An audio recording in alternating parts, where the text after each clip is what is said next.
আমাদের ক্ষেত্রে নির্বাচনের প্রস্তুতি যেভাবে নেওয়া দরকার আমরা ওইভাবে প্রস্তুতি নিচ্ছি। আল্লাহ দিলে ফেব্রুয়ারি মাসে নির্বাচন করতে আমাদের কোনো ধরনের অসুবিধা হবে না। আমাদের চিফ অ্যাডভাইজার, মাননীয় চিফ অ্যাডভাইজার যে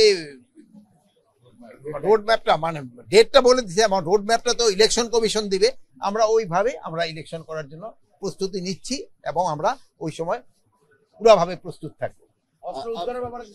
অস্ত্র উদ্ধারের ব্যাপারে অস্ত্র কিন্তু আজকেও কিন্তু অস্ত্র উদ্ধার হয়েছে। অস্ত্র এটা কিন্তু একটা চলমান প্রক্রিয়া, এটা কিন্তু ডেইলি অস্ত্র উদ্ধার হচ্ছে। ইলেকশনে আগে আমরা আশা করতেছি প্রায় অস্ত্র আমরা উদ্ধার করে ফেলবো। এটা হলো ফেসবুক দেশ, হলো আমরা স্বাধীন দেশ। আপনারা কিন্তু আগে অনেক কিছু প্রকাশ করতে পারেন নাই, এখন আপনারা সব কিছু প্রকাশ করতে পারেন। এই জন্য যার যার মত শেষে প্রকাশ করতে পারতে জনগণ হলো ডিসিশন নেবে। মানে জনগণ যে সময় ভোটারমুখী হয়ে যাবে এবং পলিটিক্যাল পার্টিগুলোর জন্য ভোটারমুখী হয়ে যাবে, সেই সময় দেখবেন এই সব কিছু কেউ কোনো বাধা দিতে পারবে না। এটা হলো জনগণ হলো আমাদের মেইন ফ্যাক্টর এবং পলিটিক্যাল পার্টিগুলি এই যে নির্বাচন, তারা যে সময় নির্বাচনমুখী হয়ে যাবে, এখনই জনগণ কিন্তু নির্বাচনমুখী হয়ে গেছে। যেমন আপনারা নির্বাচনমুখী হয়ে গেছে। আসছি এগ্রিকালচারের সম্বন্ধে, আপনারা এগ্রিকালচার না জিজ্ঞেস করে আপনারা এখন ইলেকশন সম্বন্ধে দেখবেন আপনারাও নির্বাচনমুখী হয়ে গেছে। এই পরে যেহেতু সবাই নির্বাচনমুখী হয়ে যেতে, নির্বাচন করতে কোনো অসুবিধা হবে না। সর্বোচ্চ গ্যাস সাশ্রয়, যমুনা গ্যাস স্টোভ, আধুনিক, নিরাপদ ও দীর্ঘস্থায়ী। সব ধরনের পদক্ষেপই নেওয়া হবে, শুধু নির্বাচনে না, অন্য সময় যেন কোনো অস্ত্র ঢুকতে না পারে, এই জন্যই সবসময় পদক্ষেপ নেওয়া হবে। সীমান্ত সম্পূর্ণ নিরাপদ। সীমান্তে আপনারা দেখছেন আমাদের সীমান্ত সম্পূর্ণ নিরাপদ। আমাদের সীমান্ত নিরাপদ এবং সুরক্ষিত। আপনাদের আমাদের জনগণও কিন্তু সাংঘাতিক সচেতন। বর্ডার বেল্টে যেই সব আমাদের জনগণ আছেন তারা কিন্তু খুবই সচেতন।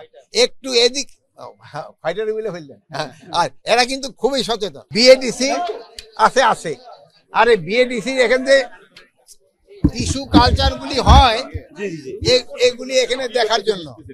এই জায়গায় আলুর টিস্যু কালচার, এখানে আলুর টিস্যু কালচার হয়, আপনার এখানে আলুর টিস্যু কালচার হয়, আনারসের টিস্যু কালচার হয়, প্লাস আমাদের ওই যে জারবেলা ফুলের টিস্যু কালচার হয়, অর্কিডের টিস্যু কালচার হয় এবং খেজুরেরও টিস্যু কালচার শুরু হয়।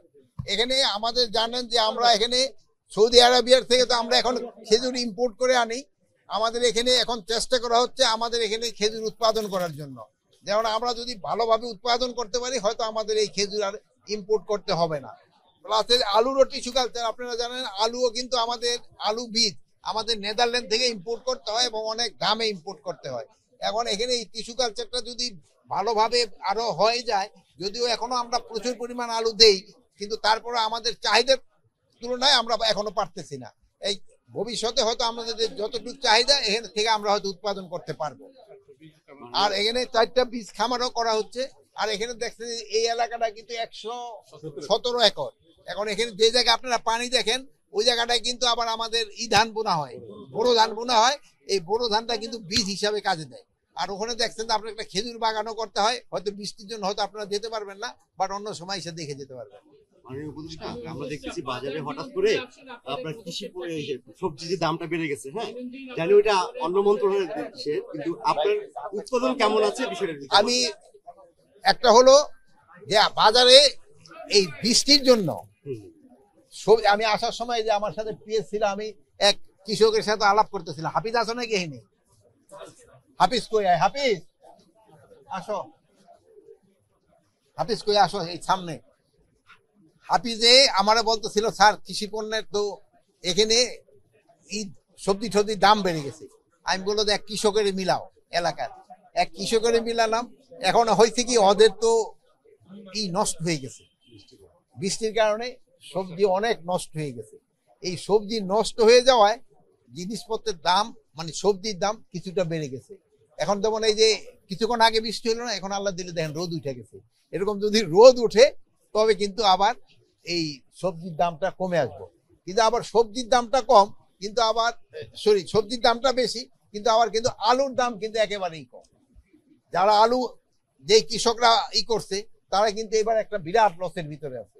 তা আমরা এবার চেষ্টা করতেছি সরকারি মাধ্যমে কিছু আমরা আলু ক্রয় করব এবং আলুর একটা মূল্য আমরা কোল্ড স্টোর পর্যায়ে নির্ধারণ করে দিব, যেন অন্তত কৃষকরা খুব একটা বেশি লোকসানের ভিতরে না পড়ে, তারা অন্তর লোকসানের ভিতরে না পড়ে। আর আমরা এক্সপোর্টকে তো পরিকল্পনা আছে, আমরা তো ইয়ের বারের থেকে অনেক বেশি এক্সপোর্ট করছি, বাট এইবার প্রোডাকশন অনেক বেশি হয়েছে। আলু যে পরিমাণ প্রোডাকশন হয়েছে ওই পরিমাণ এক্সপোর্ট আমাদের অত করতে পারিনি।